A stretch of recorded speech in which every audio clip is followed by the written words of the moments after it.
హోలీ పండుగ రోజు నగరమంతా visible policing ఉంటుందన్నారు Hyderabad CP Sajjanar, future city commissioner Sudheer బాబు.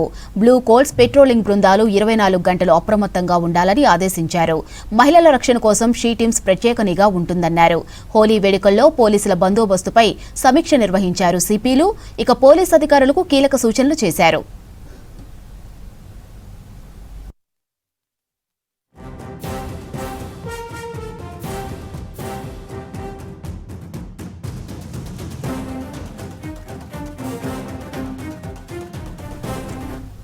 హోలీ రోజు బలవంతంగా రంగులు రాయడం, వాహనాలపై పాదచారులపై రంగులు చల్లటం నిషేధమని చెప్పారు అధికారులు. డీజేలకు అనుమతి లేదని స్పష్టం చేశారు. గుంపులుగా తిరుగుతూ అల్లరి చేస్తే వాహనాలు సీజ్ చేస్తామని హెచ్చరించారు. రంజాన్ ప్రార్థనలకు అంతరాయం కలగకుండా చర్యలు తీసుకుంటున్నామన్నారు. పీఎస్ కమిటీలతో సమన్వయం చేస్తూ సున్నిత ప్రాంతాల్లో అదనపు భద్రత ఏర్పాటు చేస్తున్నట్టు చెప్పారు.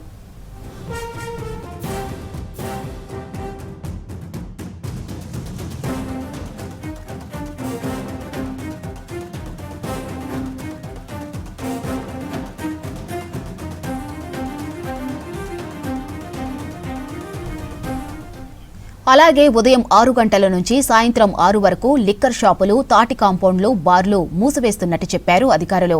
ఎవరైనా నిబంధనలు ఉల్లంఘిస్తే సిటీ పోలీస్ చట్టం కింద కేసులు నమోదు చేస్తామన్నారు. ఎక్కడైనా సమస్యలు వస్తే డైల్ 100కు సమాచారం ఇవ్వాలని సూచించారు. ఇక పోలీసులకు సహకరించి హోలీ పండుగను ఆనందంగా జరుపుకోవాలని పిలుపునిచ్చారు.